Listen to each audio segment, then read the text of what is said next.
Do you need to insert thousands of rows without slowing down your app to a crawl? Today, I'll show you how to turbocharge database writes with SQLAlchemy's batch inserts and bulk operations. Why would you do bulk operations instead of these session.add that we already know how to do? Normal ORM statements like session.add commits one row at a time, which adds round-trip overhead.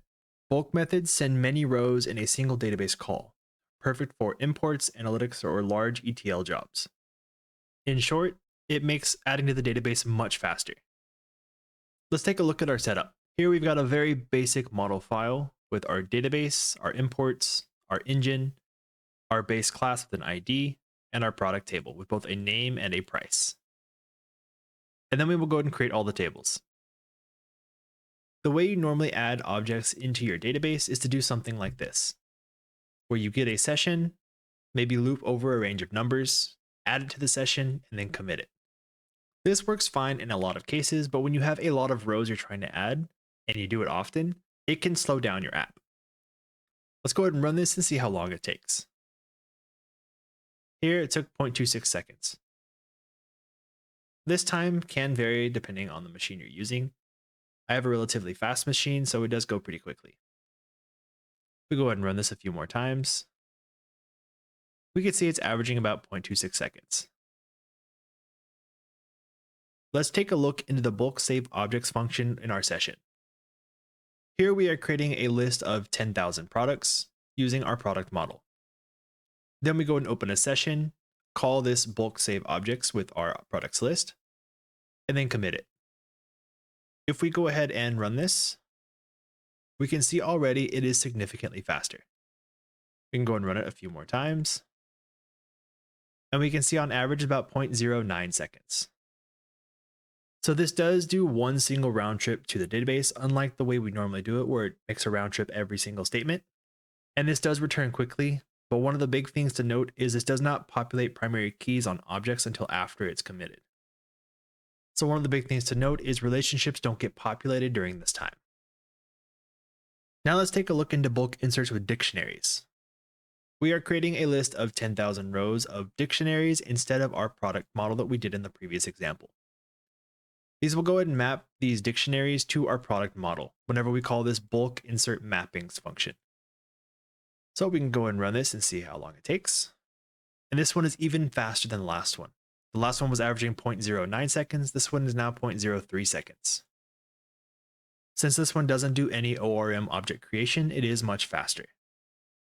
And this is more ideal for when you have data that comes directly from a JSON file or a CSV file. To maximize the speed without using the ORM at all, we can do this. We can say session.execute, insert to our product, and this insert comes directly from SQLAlchemy, and our list of dictionaries with the 10,000 rows. So we'll go ahead and run this. And this one is 0.0395 seconds. Run it a few more times, and we can see it's averaging around there. For this next one, I am going to change this to use an actual database here in the file system, so that way we can perform updates.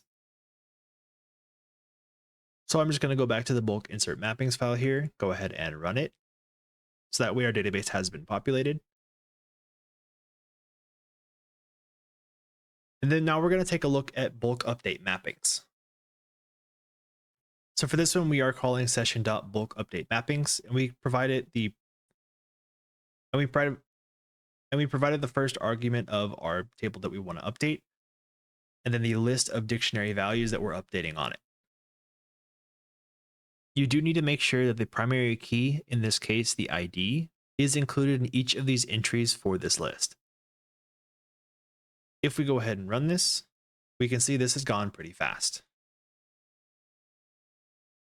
If we then change this to a list of 10,000 objects, and we're adding 1 to this since we are not 0 indexed here, the IDs are starting by 1 instead of 0, and we want to make sure we hit this 10,000 value. So if we go ahead and run this, we can see it took 0.05 seconds to update every single row of this table. But again, to note, when you do these kinds of inserts or updates, it does not automatically link the ORM objects as you would normally do with the normal way of doing things. Another thing to keep in mind is make sure your echo is false to decrease the amount of time it takes to perform these operations. every time it writes to the console, it adds extra execution time. By default, it is false, but just something to keep in mind if you've ever used echo equals true. Another thing to keep in mind is to have all of these inserts in a single transaction, one commit operation. And if you're able to edit your database's drivers execute many settings, like Scicop G2's fast execute many, you can increase it even further. Some of the caveats to this, as we mentioned throughout the video, are that these bulk methods do not automatically link relationships. Another thing to keep in mind is these bulk operations skip normal ORM events, like before insert and after insert. So it's wise to use them for pure data loading and not for business logic that relies on different kinds of signals that you need. And that's how you supercharge your inserts with SQLAlchemy's batch and bulk operations. If this saved you some query time, hit like and subscribe for more Python performance tips, and I'll see you in the next one.